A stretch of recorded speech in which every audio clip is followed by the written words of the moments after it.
Maryland basketball lands a 4-star commit.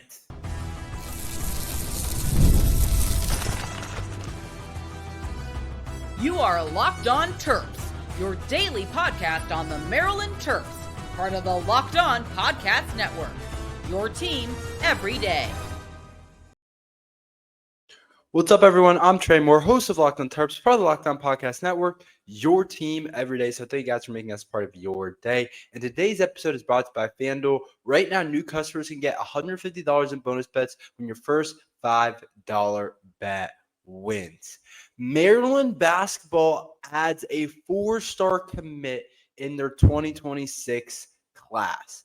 So I want to talk about Maryland basketball a little bit. I want to talk about this kid, Austin Brown, who I think is going to be a really good player for Maryland basketball. But I also kind of want to talk about what I see from Maryland basketball, how I kind of see Buzz Williams way too early, kind of how I see him shaping up this program, how I see him kind of doing everything for Maryland basketball and what some of these commits have told us. But first of all, Maryland does add a big-time commit in 4-star Austin Brown, who I think is kind of the perfect kind of fit for Maryland basketball. Definitely the kind of guy that we want. He's a small forward in the 2026 class. He's 6'7", 185 pounds. I know a lot of people will make that 6'7" joke. If some of you younger people are paying attention, we'll make the 6'7" joke. But besides that, Maryland basketball adds this kid, Austin Brown, and I watched his highlights. I talked about it a little bit yesterday on the pod. I think it was our second segment, but I wanted to lead off talking about this is a big commit for Maryland basketball. It's a big commit. I love commits like this personally for basketball because I think it's a guy who is going to be able to come in and play right away and have an impact right away. But to me, the kid's also a guy where he's going to be able to be a high-level player, a really high-level player in his third and fourth year, where guys like that are going to be in top 50 or top 20, those are the types of guys in today's day. Obviously, the one and done is very much a thing, but even more so than the one and done. Like you think of Derek Queen, one and done. You think of Ace Bailey, Dylan Harper. Those are some of the Big Ten guys. Obviously, those guys are thought of to be the one and dones of college basketball, and a lot of people are high on those guys, and obviously a lot of those guys be good NBA players. But in today's world, I think there's something called an NIL one and done, where a guy's ranked as a top 50-ish player, and he goes to a place like Maryland for a year, plays really well, and then all of a sudden, you got colleges that may not even be technically better than Maryland, just have more money than Maryland, end up going and offering them a ton of money. I think of two guys on our team last year that were actually kind of Maryland one and dones or NIL one and dones. You think about Rodney Rice, had a really good year last year for the Terps. I thought Rodney Rice was arguably our best player at times, was our best pure scorer from the guard position. What he did shooting the ball, he saved us in a couple of games. I thought Rodney Rice was elite, was double digits in terms of scoring. I thought overall he was probably our most consistent guy. Maybe you could argue Derek Queen, but from the guards or Gillespie, he was right there, though. I thought he should have been at least maybe a third-team All-Big Ten. He shot 37% from three. He averaged 14 points a game for us. He was really good, 81% from the free throw line.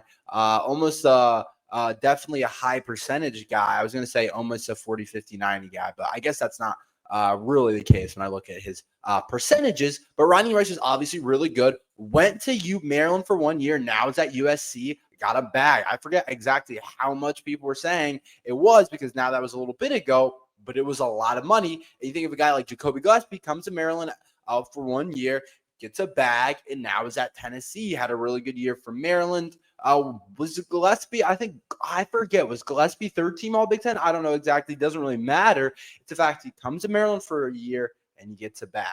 To me, a kid like Austin Brown isn't like that.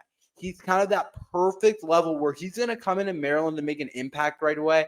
A guy that could come off the bench, could do some really big things, but he's not going to have the type of year one, or maybe even year two, where it's like, oh, he's just going to leave right away. And this is kind of just me predicting. Who knows what happens? But I think he's good enough to make an impact right away, but he's not going to be a guy that comes in right away, averages 18, and then, he either goes to the NBA or or Oregon's offering him $5 million to go play basketball there, and he can't deny it because who would deny $5 million if you're 19 years old or 18 years old? Why would you say no to something like that?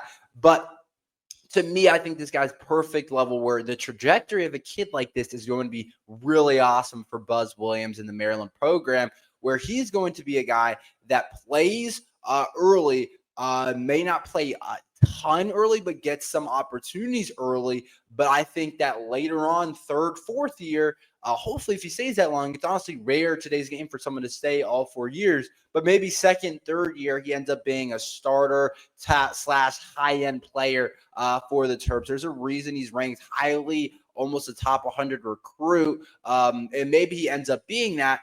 But when you watch his tape, which I was watching right before this, shoots the ball really well, shoots the ball extremely well, has one of the smoothest releases I've seen out of anybody in the 2026 class.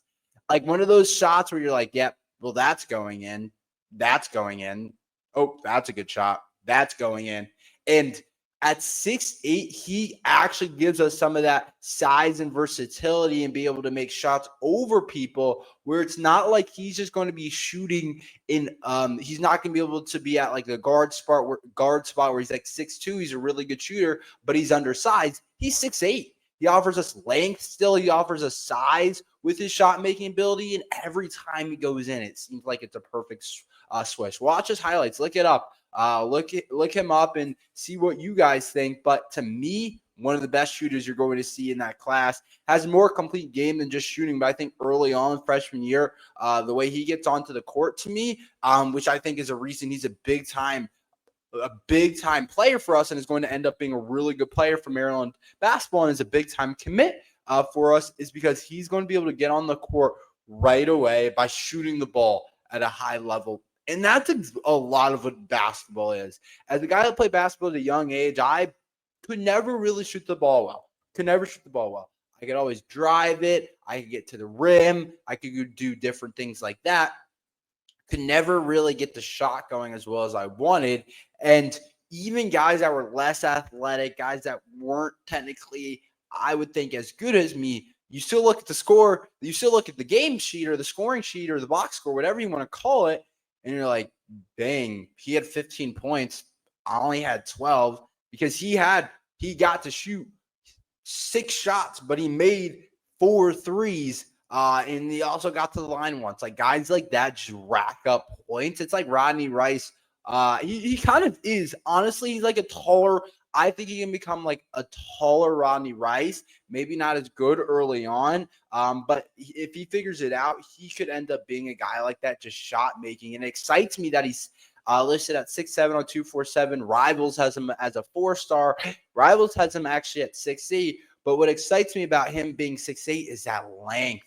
Defensively, I think there's upside there for him to be a good defender. I'm watching his tape, didn't see any defensive highlights. And even if you see defensive highlights on a kid's tape, that doesn't mean they're good defensively. So I'm not sure how good the kid's going to be defensively, but he clearly knows how to cut as well. That was something I saw in film a lot, is he's able to cut off the ball well, which is a good sign because to me, that means that if you're a shooter and you're going to be a space floor, not as much as a ball handler, you got to be able to do some cutting, backdoor, things like that when they press out on you. And that's how you're going to open up stuff even more so. So I do think this kid's going to be a really good player for us. The interesting part about it is what I read is that Buzz Williams actually recruited him at Texas A&M. So that's why I say maintaining relationships, keeping relationships, keeping guys in your circle, not being like, oh, I'm going to Maryland, forget this guy, or saying something like that is so important for coaches, because today's recruiting and the portal and moving around, there's so many more moving pieces. You just don't know. And there's been so many stories, football, basketball, all sports, where a coach leaves or a coach goes somewhere else, or a kid, or the other way around, where kid transfers, a kid leaves or goes somewhere else, and there's the portal, decommits, and your relationship with that coach, the player, or player to coach, is still extremely important. And this is a one example of it with Austin Brown. So we're seeing kind of the flavor of guys that Buzz Williams is going to bring in. I think he's going to go after some high-end players. Like we got Darius Adams, a 5-star prospect, was able to get him after he decommitted from UConn. Like we got a kid like that. But to me, what Buzz Williams is going to not only do is he's going to go after some, but I think where he's going to make his money is guys like Austin Brown, 4-star rated prospects ranked from like the 40th to 90-ish range. Those are going to be the guys that Buzz Williams seems to really like and wants to build his program around. And he wants to create an elite defensive ecosystem and then also a really deep team as well. I think that's what the Maryland team right now was kind of built off of, being a deep team, maybe not as many elite guys, but they're deep. So I think that's how Buzz Williams is going to be able to draw it up. I don't think it's going to be like last year's Maryland team where we have a crab 5 that we really like. Every guy averages double digits, but then you look outside of that and you're like, we have no idea who's going to give us any production. I keep drawing it to Michigan State. I really believe it's kind of like that Michigan State team last year where it's 10 guys, a lot of different players that can play. He's going to, the back end of Buzz Williams' recruiting classes are guys that are going to be able to make impact. The front end is, and I think that's going to work out because you're going to get guys, you're not going to get a bunch of one-and-dones. You're going to get guys that are around college, stick around, and end up being really good players for the Terps. So we'll see who else we get in the 2026 class. It's definitely still early. So I feel like we were just ending guys with the 2025 class, but it's interesting. This kid did have other offers, of course, A&M. He had Iowa, SMU, TCU, some of the Texas schools for sure wanted him. He was actually predicted to go to Texas Tech, which is interesting. Texas Tech had him at 100% on Rivals Futurecast. I guess that's the fan one, it looks like it says. So I don't really know, but I guess he was predicted to go to Texas Tech by the fans or Rivals. I'm a little bit confused on that. Either way, a lot of people thought he was going to Texas Tech, so that was interesting. Makes sense being a Texas kid. And then one more thing I want to add in about Buzz Williams recruiting. It's going to be national. It ain't just going to be the DMV. And I think a person like me likes that. I'm very familiar with all the DMV schools, whether you go up to Baltimore, you get the St. Francis's of the world for football and basketball. And then for the DC ones, you get the WCAC when you're thinking about football and basketball. I think that's the main conference. When you're talking about guys like Gonzaga, St. John's, Good Counsel, DeMatha, like all those schools. You get the IAC schools as well. But now I think that I'm very familiar with it, but it's exciting when you can recruit nationally a little bit and don't just have to focus on one area, because I think it brings flexibility to what the Terps can do. I think it brings us more depth. It brings in more interesting pieces. So I do like the fact that Maryland is able to be flexible, do different things. And Buzz Williams looks like he's going to be recruiting nationally, which I think is really awesome for the Terps. We're going to talk about Maryland's top 5 defenders on defense. We'll talk about that next. Summer sports are in full swing, and whether you're all about baseball under the lights, golf on the green, or high-stakes soccer action, FanDuel is the best way to make every game even more exciting. You're already following the action. Why not make it a little more thrilling with FanDuel? You can get in on the action with your friends, and you can get in while you're at somewhere like the beach. I've been using FanDuel to track my favorite matchups, and the app keeps it fresh with new daily promotions and fun ways to bet. It's easy to use, fast to pay out, and makes even regular season games feel like must-watch events. Whether I'm placing a same-game parlay or watching you bet right into ninth inning, FanDuel makes it easy, and it feels like I'm part of the action. If you're new to FanDuel, new customers can bet $5 and get 115 bonus bets if your first bet wins. Open the FanDuel app today or visit FanDuel.com to get started.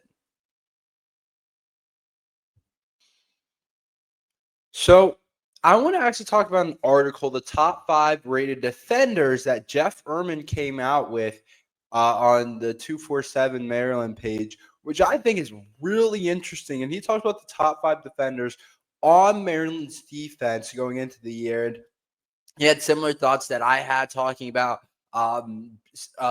Maryland defense being really unproven. There's like no starters basically coming out besides a couple guys that played last year, and Maryland has some of the fewest returning production out of anybody in the Big Ten, but especially on the defense side of the ball, but really everywhere, including the offense, defense, everywhere. But so he gave us top 5 projected defenders going into the year. And there were some guys on the list I didn't expect. And I kind of want to go over his. I'm going to talk about kind of what I would do with it, who guys that I think can have an impact, guys that I think are going to be better than a lot of people think. But I do want to talk about his, and then I'll kind of talk about where I kind of see it, where I kind of think he's wrong, where I think he's right. So he had some really interesting. So I'll just start with 5. This is probably the most interesting part about it, and the part that really made me want to talk about this. He has Sidney Stewart at number 5, which is really interesting. He said, it seems crazy to include a true freshman who has not been one of the highest rated recruits in Maryland football's recruiting class, dotted with 4-star. But the edge from Baltimore has drawn a rave reviews all offseason. It's not too often true freshmen start, but I have him penciled in as an impact starter from day one. So Sidney Stewart off the edge is a guy to watch for, no matter if we think he's going to be a top 5 player on the defense or not.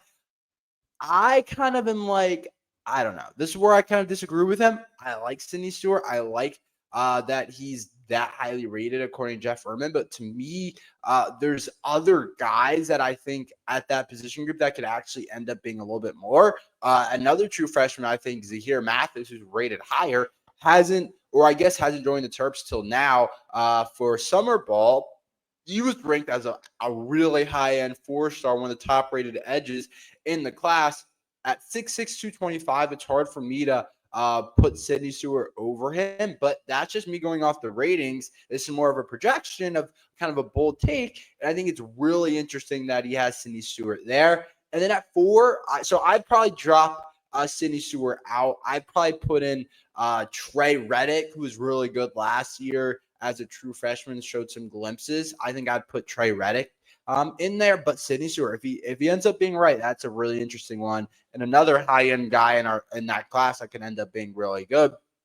Then he mentioned Ian Thomas at number 4, the All-NEC honors with 37 tackles and 7 tackles for loss and 3.5 sacks in 2024 at 6'4", 336. I think he's exactly what we want. From St. Francis, he's a massive disruptor in the interior presence is what Erman said. So I think Ian Thomas could end up being a top 5 rated defender for us. 6'4", 336, a big body guy like that I think is exciting. We got more size up front, which I'm excited for. It feels like we actually have size, guys that we can rotate in and out that are actually like, okay, we have depth on the defensive line where other times I felt like, I'm like, who are we throwing out there? Like that guy looks like he's 10 years old. That guy looks like he shouldn't be playing on Power 4 Big Ten football, but we have guys to anchor it. So I do think Ian Thomas, but there's some other defensive linemen on the front at the defense tackle spot that could be really good. And then he has Dante Joyner from Arkansas State, says as a polished defensive back with immediate impact potential, 6 foot 175. So I don't know. To me, it's probably not going to be Dante Joyner. I feel a little bit better about Jamar Glasgow actually being a high-end player for the Terps. I like Dante Joyner, but I just think there's too many guys in that secondary, in that corner room where I honestly don't know who's going to make the impact. I don't know who the high-end guy is going to be in that room. And then next he mentioned Daniel Wingate. Obviously was one of our better linebackers last year, 6.5 tackles for loss, led the team with 50 tackles. I think he's going to be really good. I don't talk about him enough. I think he's definitely a guy that's going to be really good. I think he deserves number 2. And then I think Jalen Husky at number 1. I think he's definitely deserves that. Now at safety, I think he's a lot more comfortable. I think he can do a lot more different things. I think he's going to be able to open up more, do some different things on the defensive side of the ball. Whereas before, at the corner spot, I didn't think he was as natural as a player. I didn't think that's exactly who he was. I don't think he was going to be able to play his best ball there. But now at the safety spot, I think he opens up as our top guy right now, one of our returning starters. So some of the guys that I said we got left out, Tre Reddick, who had a really good freshman campaign. I think he could be really good alongside Dylan Wingate in that linebacker room. Jamar Glasgow in the corner room, I think could end up being a top 5 guy. He also mentioned Dylan Fontes. I don't know. To be honest, those defensive tackles confuse me. because I haven't seen a lot of those guys play. It's just really a name thing. And what am I going to do? Go back and watch like Ohio tape? Like, I'm not going to do that. I'll be honest with you guys. So it's all kind of interesting how that'll work out. But we'll see how those guys end up playing. I'm going to switch gears to a 2027 announced Maryland in his top 8. We'll talk about who that is, what that means next.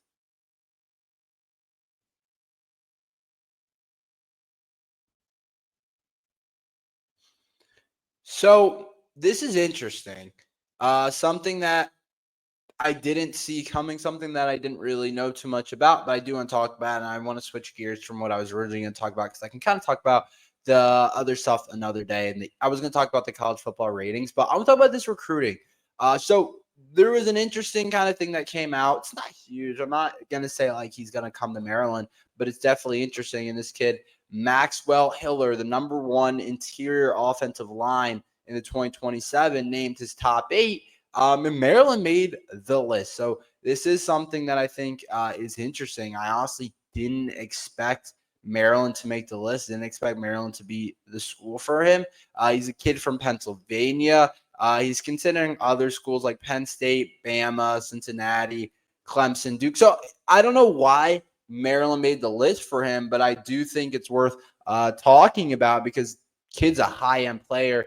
To me, you always try to talk about this. It's crazy. This recruiting world is crazy. Like, I'm worried about the 2026 class. Like, I've been saying, I don't know if the 2026 class is good enough.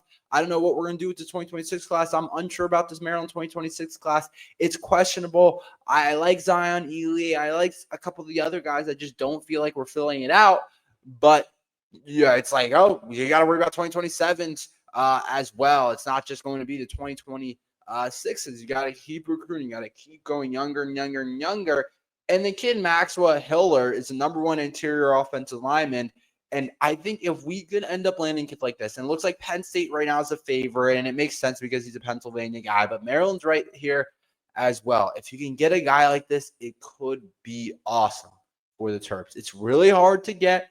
It's really hard to land, but Maryland has done. I'll say this. Our offensive line started off under Mike Locksley under the first couple of years of Locksley being pretty bad. I thought it was pretty bad. I thought it needed a lot of work. I just thought there was a lot of things that weren't going right. I thought we kind of didn't give Talia his potential. We didn't let Talia work up to his potential because the offensive line was just bad. It just wasn't good. I just didn't think that we could be as good as we could have been at places on the offensive line, and it kind of held us back as a team because I thought we had really good skill positions. But recently, man, it hasn't shown on the field yet because it's been a more recent thing. Locksley has done a really good job bringing a lot of offensive and defensive line. And some people saying it's just bodies, it's just big players. I don't know if they're actually good. We'll see what happens this year. I think this is the first year where it's like, can it actually potentially be the strength of our team? And getting guys like this and getting high-end prospects each class that are good players means something. And that's exactly what this Maxwell Hiller kid is. He's a high-end interior offensive lineman that you just want to land. Can you compete with Penn State for him? I don't know. I don't know how Maryland's going to be able to do that with the amount of money and the pedigree that a place like Penn State has. But the fact that we're in these conversations definitely matters because there's plenty of teams that want this Maxwell Hiller kid. And if Maryland's in your top 8, you're not just automatically saying no to him. So do think it's a guy we want. We'll see what ends up happening. Definitely a high-end player, but we'll see what ends up actually happening. That's all we have for today. Thank you guys for listening to Locked On Terps. Make sure you like and subscribe. We're here every day talking Maryland football and basketball. So thank you guys for listening to Locked On Terps.